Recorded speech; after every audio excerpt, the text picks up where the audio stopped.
The Reader's Page. What would you have done? Last week, we invited you, the readers, to write and tell us about things that had happened to you or things that you had heard about. We wanted stories where people just didn't know what to do next. Here are the stories that interested us the most. That's my coffee. Or was. I was at a counter in a restaurant in a small western town. I had just been served a cup of coffee. Suddenly, this huge man, he looked like a boxer, came over, picked up my coffee, drank it, banged the cup down on the table, stared at me, and then walked away without saying anything. I suppose I should have said something, but I was scared stiff. I didn't know what to do. What would you have done? Stanley Wempy, Carbondale, Illinois. In deep water. I was driving through Oregon on my vacation. It was a very hot day, and I stopped at a small, deserted beach.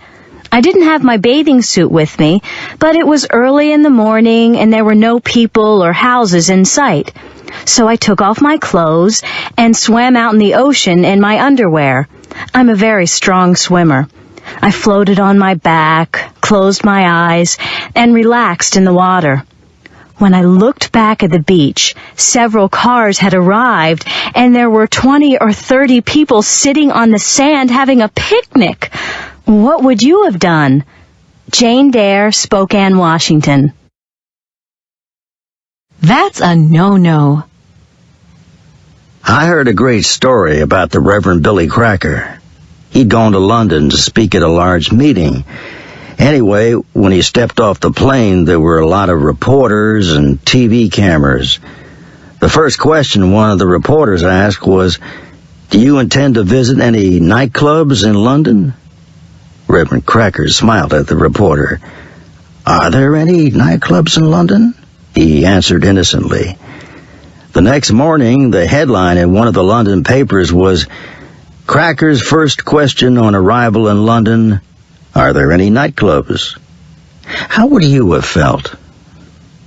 Reverend Oral Richards, Columbia, South Carolina. Strangers in the Night.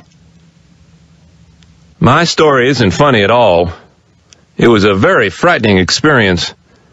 You see, one night I woke up suddenly. I heard the tinkle of broken glass from downstairs, and I heard the window opening.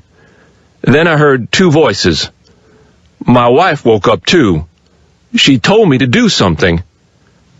A couple of days before, there had been a report about a burglary in the local paper. The burglars had been interrupted, and they had beaten up the homeowner. They'd nearly killed him. I was trembling with fear. I just didn't know what to do. In the end, I didn't go down, and they stole the sterling silverware we had inherited from my mother. Was I right? What would you have done? Lorenzo Machado, Abilene, Texas. Deep fried. I had parked my car at a local shopping mall, and I was taking a shortcut through the side door of a restaurant. Halfway across the restaurant, I spotted my father eating a hamburger and French fries. He often eats there.